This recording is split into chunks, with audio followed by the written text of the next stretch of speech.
Chapter 14 Masks Part 2. Back in the spa, the group gathered in the second-story common area. Twilight stretched out on the floor, sipping a warm, slightly alcoholic drink that Alo had volunteered to mix for her despite the late hour. It slowed her thoughts to a reasonable pace, allowing her to clearly think through them one at a time. "So this fire elemental y'all fought, it was summoned?" Applejack asked. "Right," Twilight confirmed. "Fire elementals don't appear in normal fires. At least that's what the book in Candlekeep said." "Fair enough." Applejack pulled off her hat, inspecting the brim. "Still don't make sense. Too coincidental?" Rarity suggested. "Yeah." Twilight rubbed her temple with a hoof and took another sip from her mug. "Near as I can tell, somebody used some sort of gateway, magical item, or spell to conjure the fire elemental in the basement. It rampaged upward, burning everything in its path on the way to the records room. It had a mission, and I think it recognized me and chased after me when it saw me." She set her mug down and rolled onto her back, gesturing toward the ceiling. "At roughly the same time the summoning was going on, the Iron Circle's leading merchants were gathered in a meeting on the 8th floor of the tower for some unknown purpose. One of them gave the rest a poisoned bottle of wine, capable of preventing their minds from retaining any information after their death." "The pony at the head of the table. You said it seemed like he was expecting you," Applejack said. Twilight nodded. "Yeah. It's like he knew he was going to kill himself, but he stayed alive just long enough to gloat." She paused briefly before continuing, waiting to see if Sunpony had anything to say. "Anyway, while this was going on, certain ponies in the tower murdered other survivors, with little to no apparent hesitation or concern for their own lives. There was a concerted effort here to not allow any scrap of information to escape that tower, immediately before we arrived to see what we could find out." "So some pony tipped them off," Rainbow said. "Hold up," Applejack said, raising her hooves. "If some pony wanted to sweep the Iron Circle under the rug, why'd they only kill the Night Staff?" "Maybe the Night Staff were the only ones involved," Rarity suggested. "If I were running a conspiracy, I would keep it in as few hooves as possible." "You know conspiracies?" Pinky asked, fascinated. Twilight glanced up at Rarity, who rested on a couch sipping tea. "No, not exactly, just... I know how these games are played," Rarity explained. "This isn't a game," Twilight muttered. "A figure of speech, Twilight." Twilight curled into a ball and held her head in her hooves. Why do I always have to take things so literally?" She was midway through her third drink, and she was starting to feel a bit tipsy. "You're a literal thinker," Rarity said. "It's nothing to be ashamed of." Twilight pulled her mug close and gulped down more of the delicious liquid, trying to purge face of the pony at the head of the table from her memory. His eyes were dead. He didn't look right. Something imperceptibly off-putting had filled his expression. "So, let us assume that whoever organized this was tipped off that some pony was coming to investigate," Rarity said.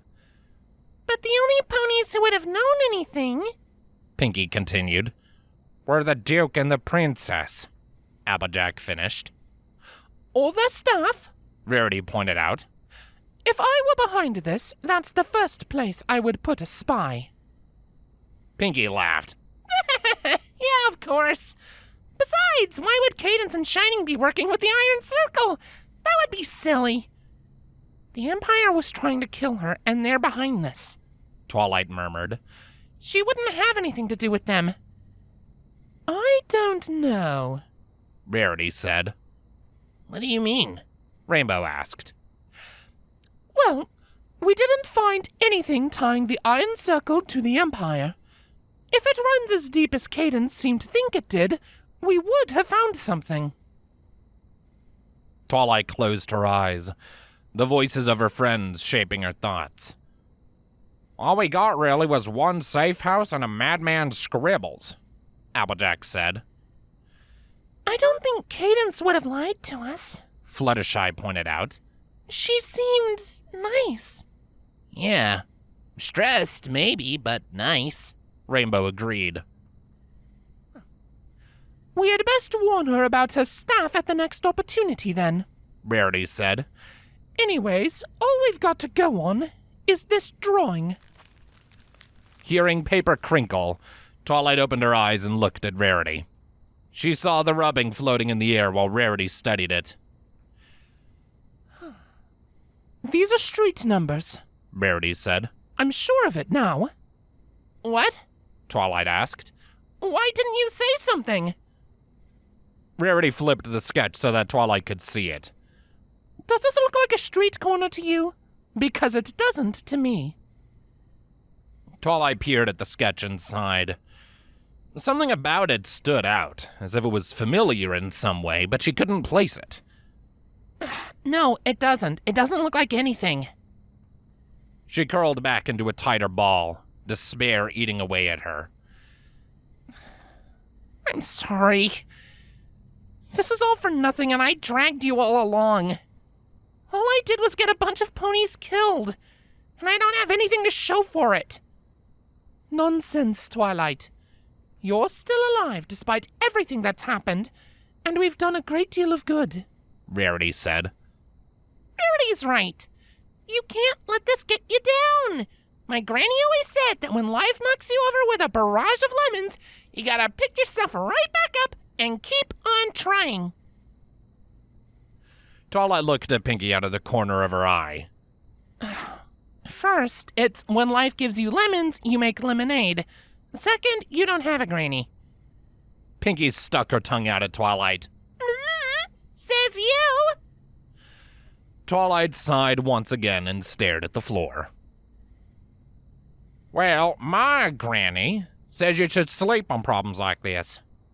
It's well after midnight, and I don't know about the rest of you, but I'm still pretty beat, even after sleeping most of the day away. Applejack yawned, as if to punctuate her point. I'm about ready to hit the hay, and I didn't fight no fire elemental. Agreed. Rainbow yawned as well. It wasn't easy, let me tell you. I could use a good sleep. Pinky nudged Twilight with a huff. Come on, Twi. You gotta get up so that we can go to bed. Twilight groaned. I don't want to get up. Let's get you to bed, drunkie, Rainbow said, prying her up with a wing. I'm not drunk. Twilight protested as she lethargically climbed to her feet. I'm just tipsy.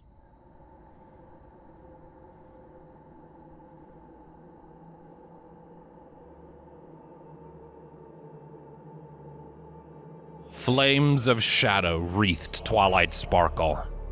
They moved with her when she stepped, but they did not burn her. She lifted her hooves high, moving over the forms of ponies that littered her path. Their eyes were closed and their faces serene, the peaceful dead.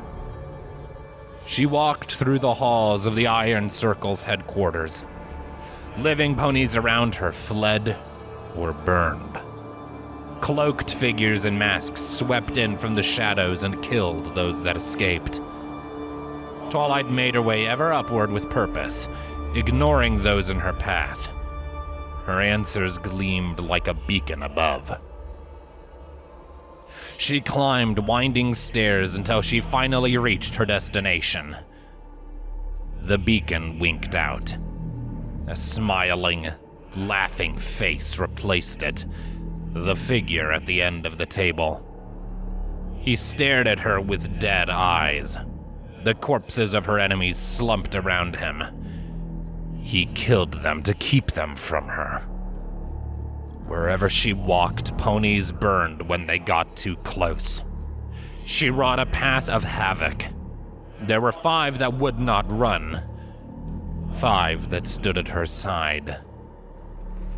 Flames wreathed her hooves and blew them away.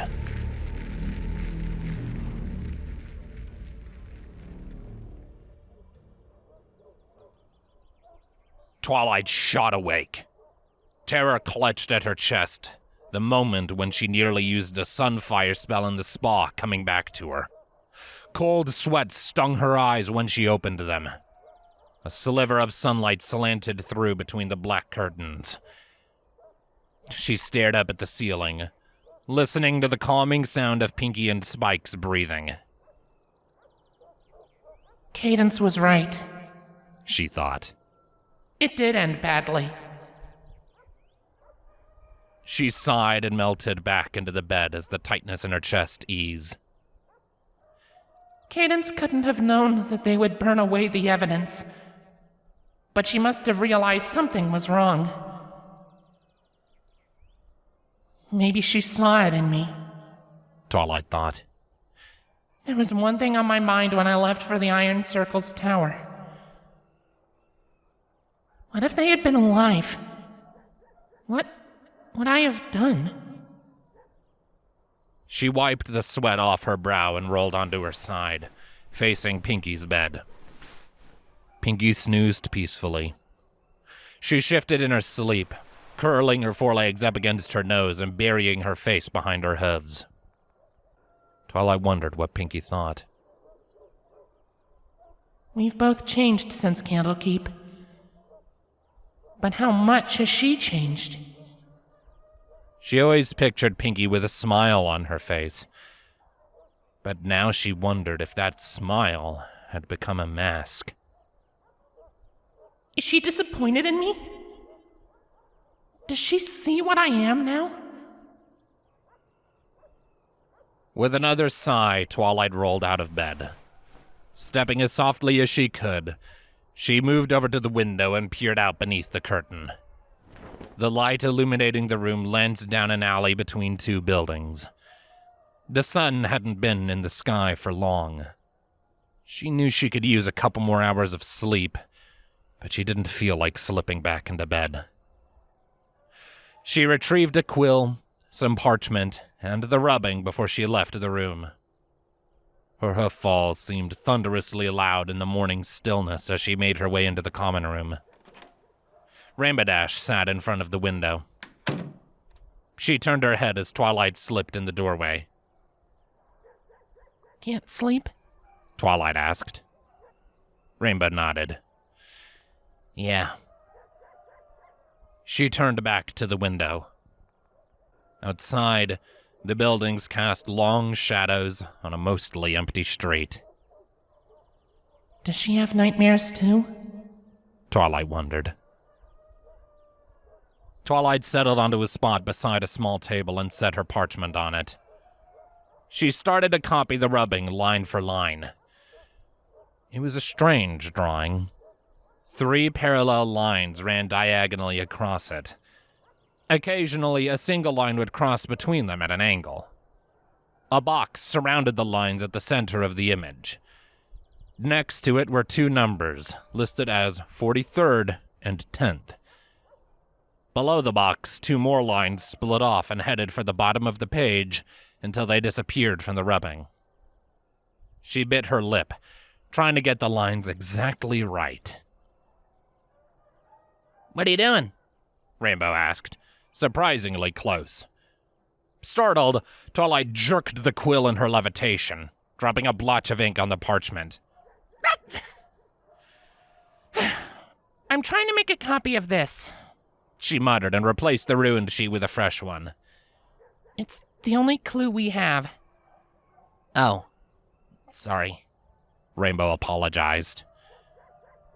She stayed quiet as Twilight worked.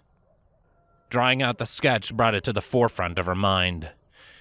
She couldn't shake the feeling that she had seen something like it before, but the more she thought about it, the more she wondered if it was actually familiar at all.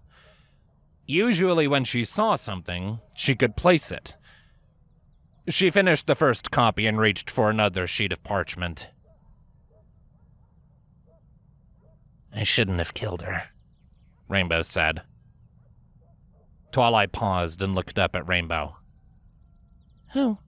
She asked, though she knew the answer.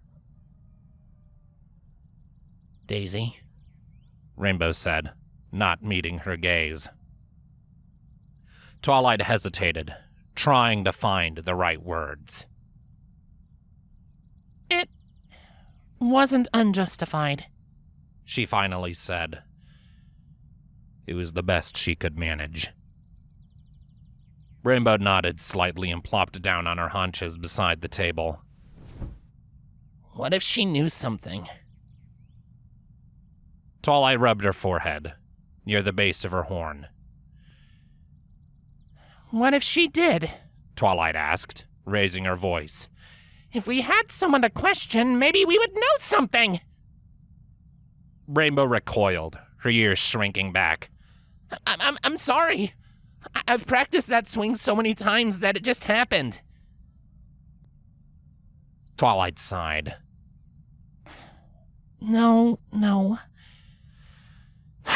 I'm sorry. I'm frustrated. But we can't blame ourselves. We didn't know what they would do to stop us.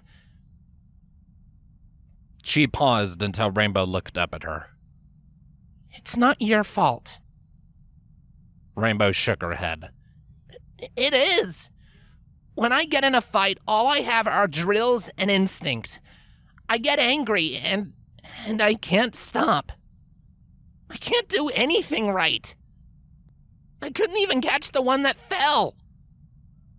She glared at Twilight, tears clinging to her eyelids. How do you do it? You've killed more ponies than I have. Doesn't it hurt? Twilight stared at Rainbow. She opened her mouth to say something, but couldn't find words. It doesn't. Could I tell her that? She glanced off to the side, unable to meet Rainbow's Dash's accusing glare. I see their faces in my nightmares, She said finally. Rainbow sighed and looked down at her hooves. Me too. She said. I feel guilty. I feel like I shouldn't have killed them. I wish I didn't have to. I wish I could save them. Why do they have to fall? For a moment, neither spoke. Twilight felt words on the tip of her tongue. She wanted to tell Rainbow the whole story. I feel guilty for liking it, she murmured. And she cringed. What? Rainbow asked. It wasn't the accusatory, outraged shout she expected. Twilight shook her head. Nothing. She quickly shed as she glanced at Rainbow. How much did she hear?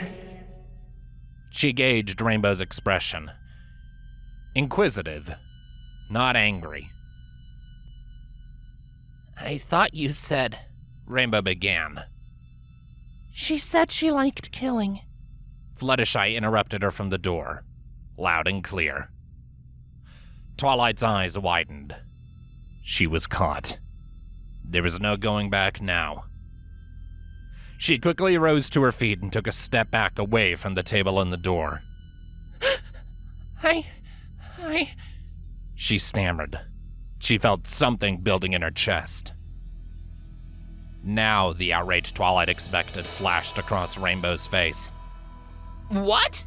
Rainbow shouted, turning on Fluttershy. Why'd you accuse her like that? Fluttershy kept her gaze focused on Twilight. It's true, isn't it? You're different. What's all the ruckus? Applejack asked, appearing behind Fluttershy. Her eyes were half-lidded and her coat mussed, like she had just gotten out of bed. Oh no. Twilight thought, horrified. 2 was bad enough. She backed further away. Rainbow gestured at Twilight. Fluttershy said Twilight likes killing ponies. She flared her wings aggressively.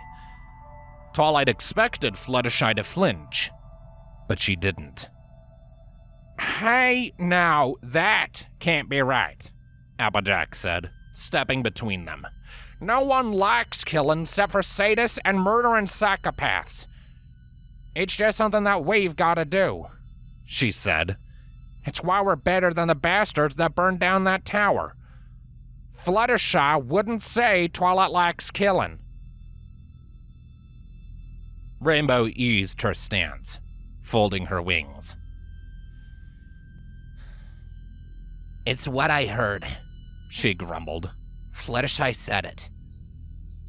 Is something the matter? Rarity asked, poking her head in, a towel wrapped around her mane. 4. Twilight thought. At least Pinkie won't have to hear this. Her back hit a wall. Her heart raced. I heard what she said, Fluttershy said firmly, glaring past Applejack at Rainbow. and so did you. You see?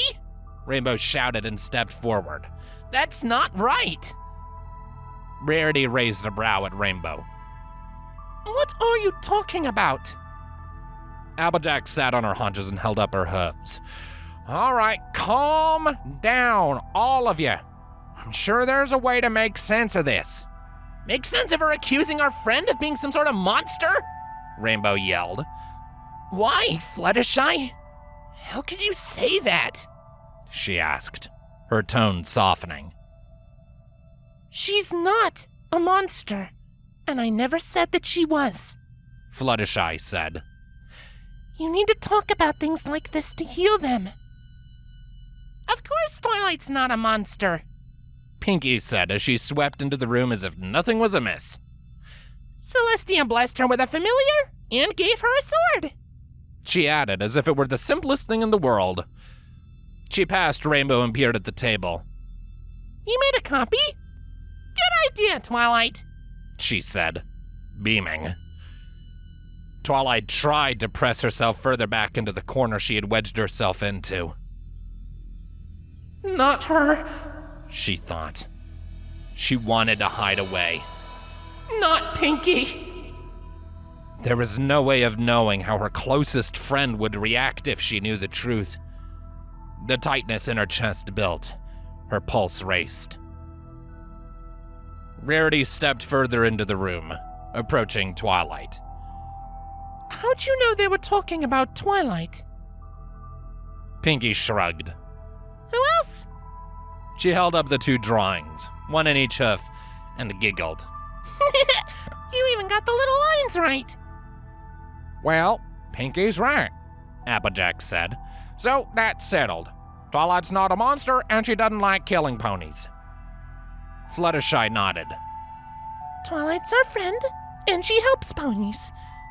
But does liking killing make you a monster? Pinkie interrupted. The pressure built to a peak in Twilight's chest. She felt like she was about to burst. It wasn't right. I'm not going to hide from my friends, she decided. Twilight advanced out of her corner. It does! I do like killing, and I am a monster, she shouted. All eyes turned to her. She pressed forward. I didn't have to fireball the ponies on the road. I didn't have to kill the diamond dogs in the cave, at least not that way. I didn't have to kill the bandits on the way to the city. Some of them were running. She flicked her gaze between each of her shocked friends. I cut them down. She fell back onto her haunches, her strength gone. She held up a hoof and stared at it. It was smooth pristine, and well cared for since they started staying at the spa. She saw bloodstains on it, even though she knew it was clean. And I liked it. It makes me feel alive. I am a monster. Maybe I'm a psychopath or something. Twilight felt a hoof on her shoulders and looked up. Fluttershy's kind eyes met hers. You are not, Twilight. You care. Twilight shook her head and shoved Fluttershy's hoof away. I don't deserve her kindness. I don't deserve any of them. She thought. Star Swirl taught me to care. I'm not like you. I don't believe that, Twilight. Fluttershy said. They should run before they get burned. Twilight glared at Fluttershy fiercely. I don't care about you. Any of you. She lied. All I care about is killing the Black Knight. And I used you to get this far, and now I want you to leave. Fluttershy recoiled. Twilight saw the hurt in her eyes, but pushed past, fighting to keep her expression strong and angry. She made for the door. Twilight? Pinky said, staring at her. Leave me alone, Pinky. Twilight growled. Twilight, you should stop and think about this. Rarity said from somewhere to her side. There's nothing to think about, Twilight muttered. She stopped. Applejack had moved to block the door. Move. Applejack chuckled. Twilight blinked, her mask of rage wavering. Why is she laughing?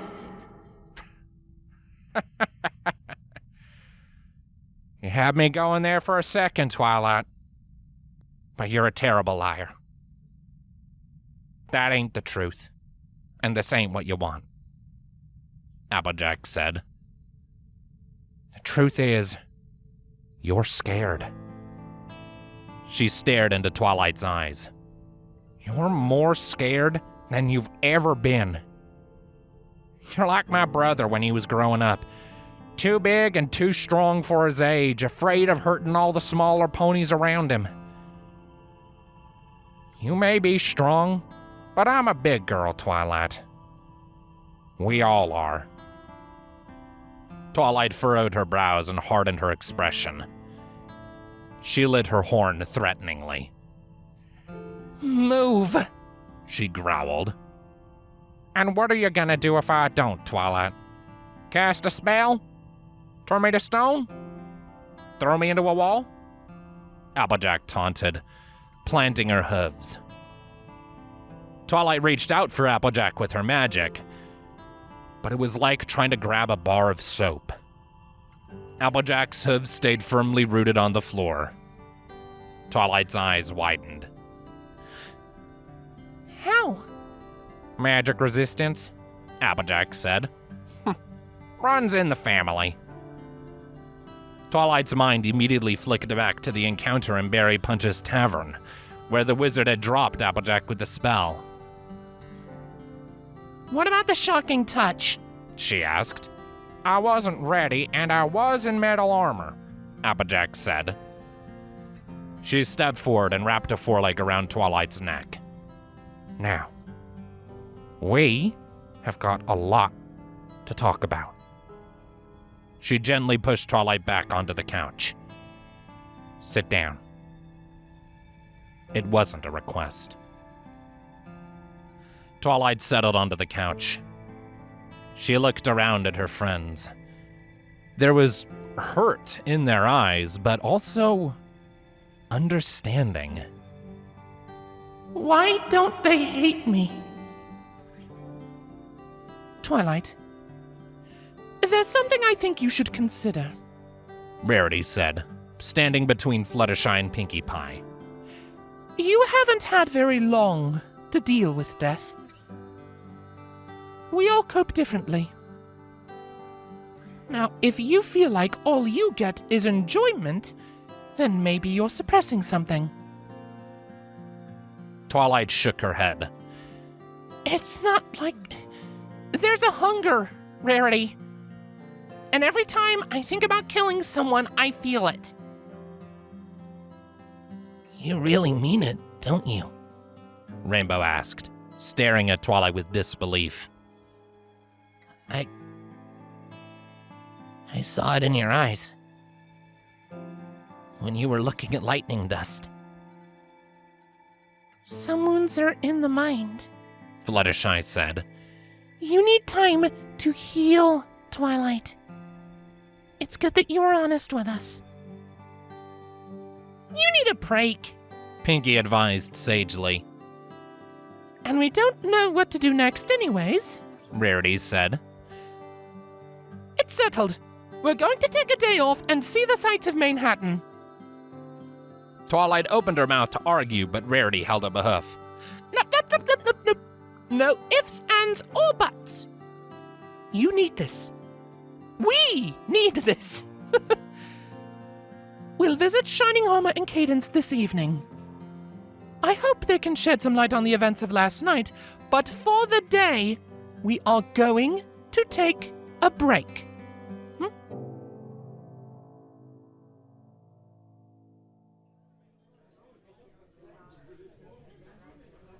The flavor of warm jelly squirted out into Twilight's mouth as she bit into a pastry. They sat at a table in the bakery she had broken into while they were in prison. Boards covered the shattered window behind her. How long have you been feeling this way? Fluttershy asked, peering at her. Twilight swallowed. I don't know. Since the caves, at least. Maybe always. Well, you stopped. Rainbow said.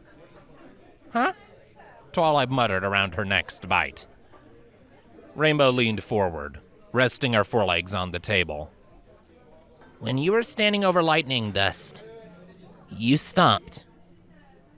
When I asked you not to kill Gilda, you stopped. Hunger or not, you're in control.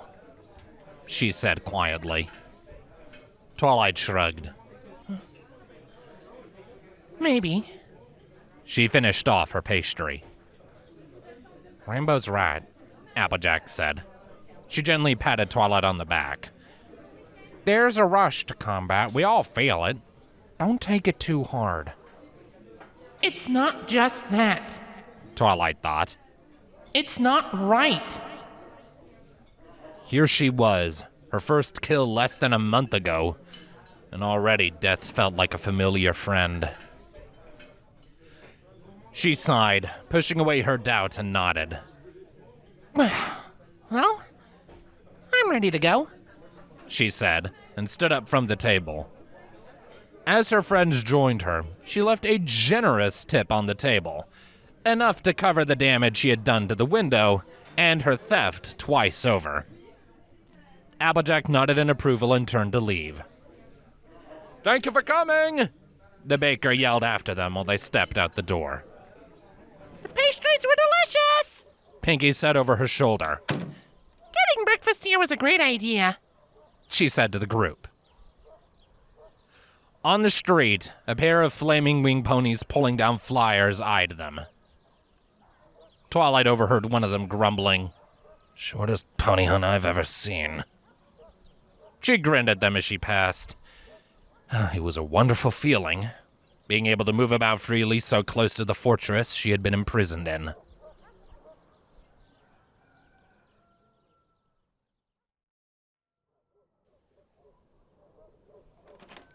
Welcome to Sorcerer's Sundries. A dark blue unicorn behind a counter announced as Twilight followed Rarity through the shop's doors. The walls of the curricular building curved away to either side, bearing shelves littered with knickknacks that allegedly possessed magical power. What can I help you with?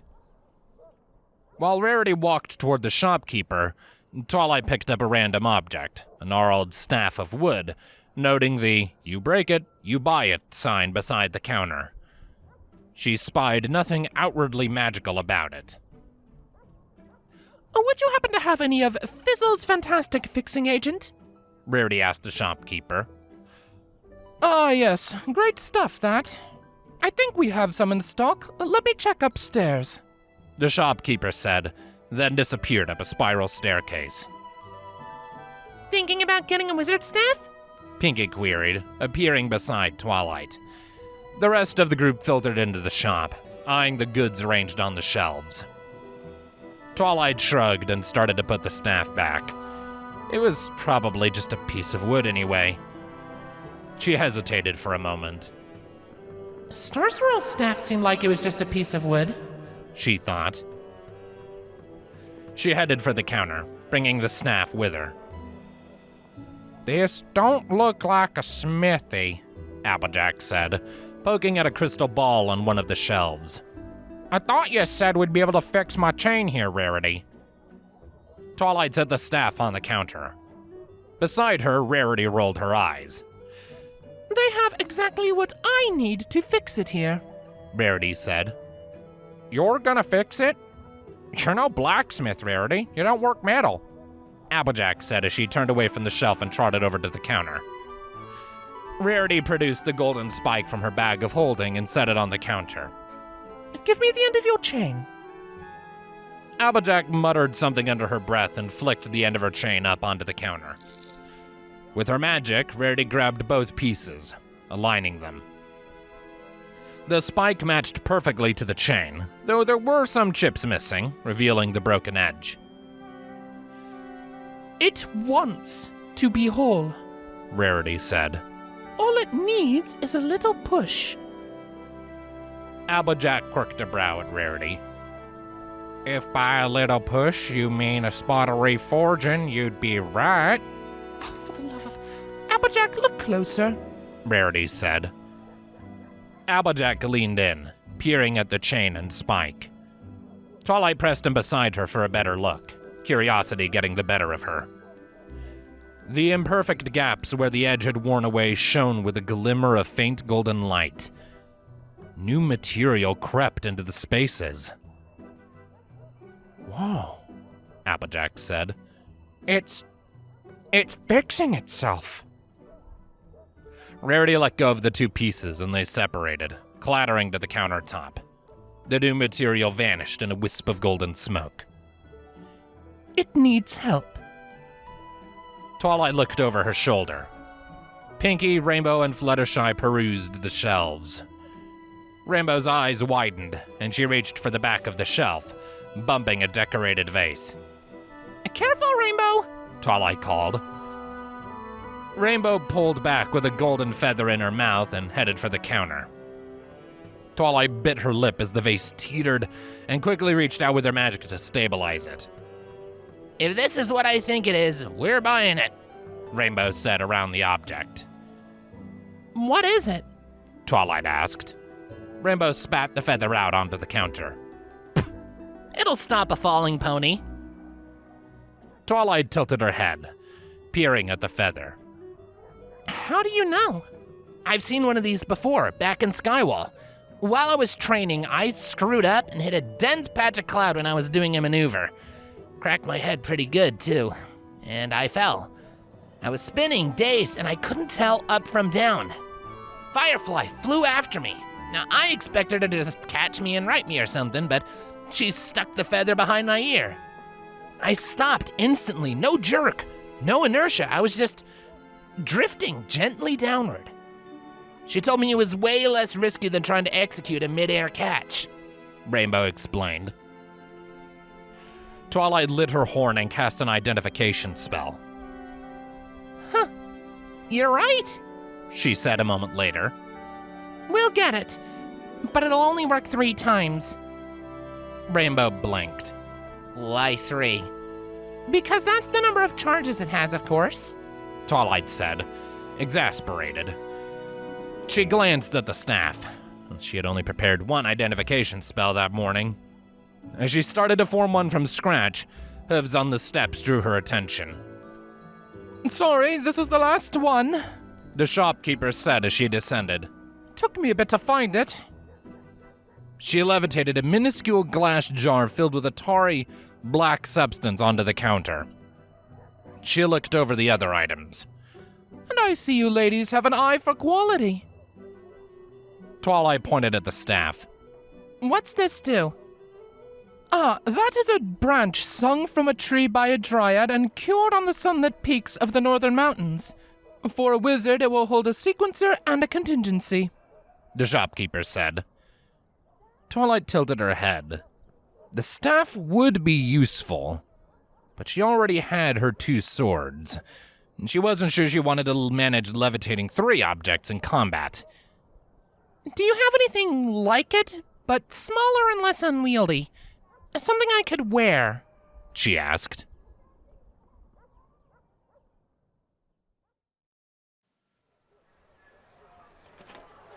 They left the shop after spending a small fortune, but had hardly put a dent in the dragon's hoard stored in the bag of holding.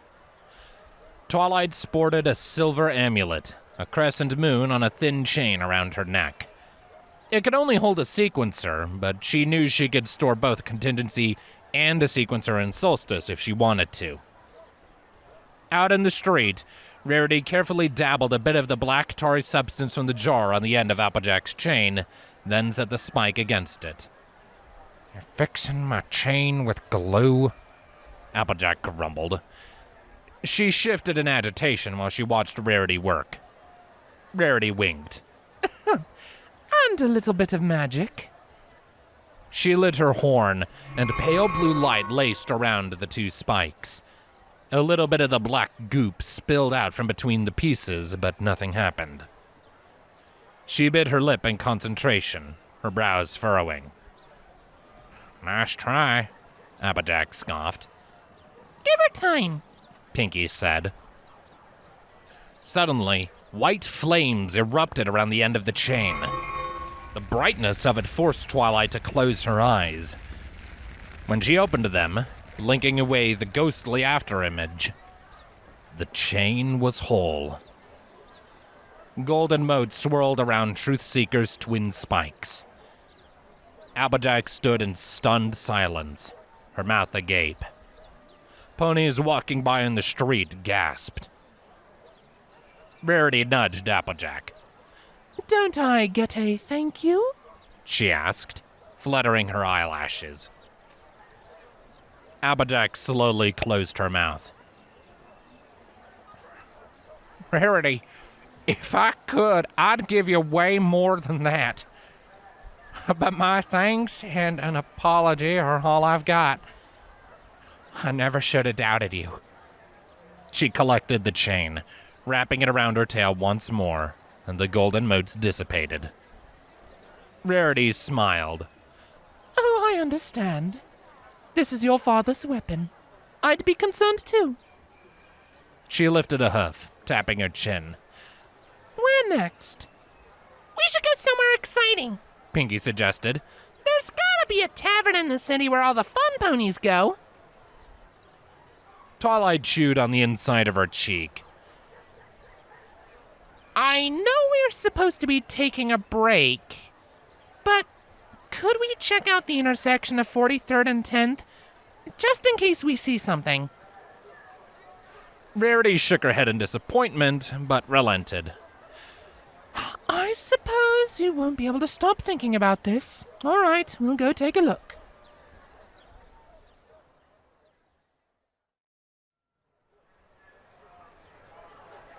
Twilight stood on the corner of the busy intersection as ponies walked by, holding up the sketch.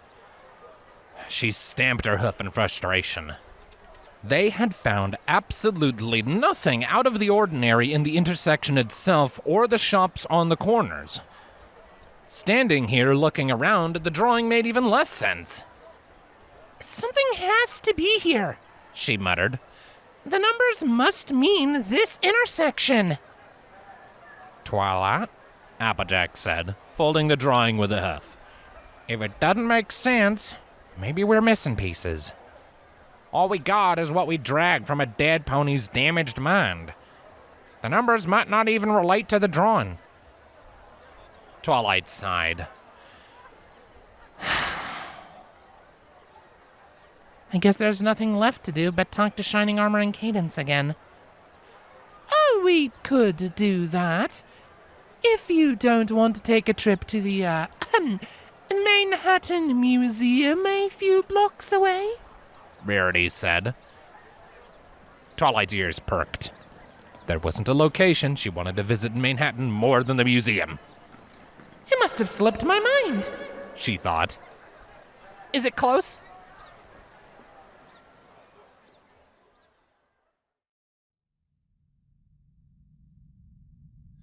Twilight's hooves clicked on smooth marble as she climbed steps to the museum's second-floor balcony. She stared up at the structure around her in awe. A massive dome rose from the center of the ceiling, its interior painted with a stylized mural of the celestial sphere. One half was blue, sunlit sky, and the other was a field of stars on a dark background. A crystalline lattice ran around the borders. A ring of 6 classical stone columns supported the dome. Beneath it, a wide floor held countless artifacts. The Manhattan Museum was everything she imagined it to be. On the balcony, Twilight stopped in front of a strange device. It was a steel tube as wide as she was tall, but half of it was fragmented and rusted, revealing the interior. Gleaming sapphires lined the inside of the tube. As she read the bronze plaque explaining the device, Pinky stepped up beside her. Twilight had separated from the rest of her friends, too excited to restrict herself to their pace and understanding, but Pinky had stuck with her. The plaque told her the object had been discovered a few years ago on the coastline by an ancient shipwreck washed against the cliffs of the Sword Coast, but according to it, nothing was known about what it did. Betcha it shoots magical beams of destruction, Pinky said. Twilight rolled her eyes. I'll bet it doesn't. Fancy meeting you here, Twilight Sparkle, a pony beside them said. Twilight turned toward the speaker. She recognized the gray-haired pony and smiled. Crystal Clear! How are you? Crystal Clear stepped toward them, limping slightly on one of her hind legs. Good, despite those ruffians arresting us. Crystal Clear grinned. I see you're doing well for being the most wanted pony in Manhattan a day ago. Yeah, we got that sorted out, Twilight said. Crystal Clear raised her spectacles to her eyes and peered at the plaque. This information is terribly out of date. There are a few of these in Canterlot that still function. Do they shoot magical beams of destruction? Pinky asked hopefully. No, they're... Crystal Clear tapped her hoof on the marble floor, as if thinking for the correct term. Propulsion devices, most likely, for boats. Water comes in one end and goes squirting out the other at high pressure. Pinky rose onto her hind legs and held her forehooves up in the air menacingly. It's a magical cannon of watery destruction. I told you, Twilight. Twilight eyed Pinky and chuckled. Sure, Pinky. She turned to Crystal Clear. So I guess you're happy to discover the Crystal Princess is real? Crystal Clear raised an eyebrow at Twilight. Well, the fact that she's speaking at the next meeting of the Duchesses is hardly proof, Twilight. We need to see her in the flesh to know if she's the rumored alicorn. And some tests for illusion or shape-changing would definitely be in order, even if she had wings in addition to a horn. Twilight held her tongue. Stupid, she reprimanded herself. With the Empire trying to kill Cadence, I shouldn't have said anything. Cadence was obviously doing her best to stay out of the spotlight. She assumed that Crystal Clear would have had the opportunity to meet with Cadence, but that assumption was incorrect. What if Crystal Clear is spying for the Empire? She wondered.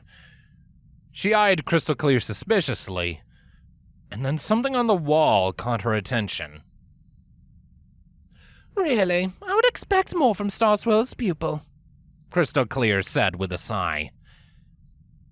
Twilight stepped past Crystal Clear, ignoring the reprimand. A large white board with red, green, and black lines drawn across it was fixed to the wall.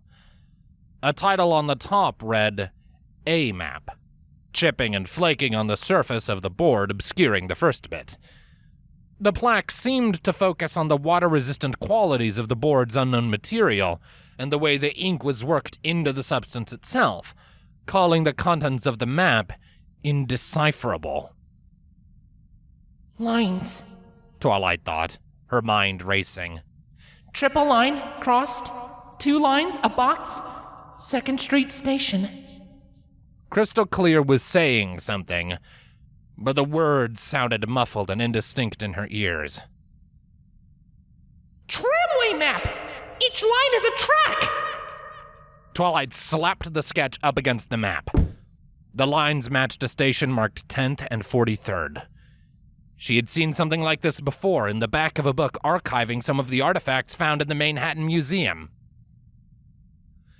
It's not in the intersection, it's under it!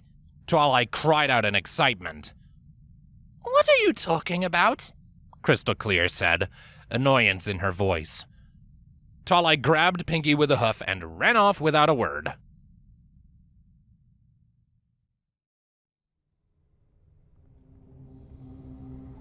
Twilight stepped down a wide staircase, descending deeper beneath the earth, the only light coming from her horn. Above, they had paid the merchants to search their basements, and in one, they found a wall that sounded hollow. After a brief negotiation, they knocked it down and revealed a tunnel. At the bottom of this staircase were her answers. They had to be. With her friends at her side, she reached the last step and brightened her horn to reveal the expansive station before her.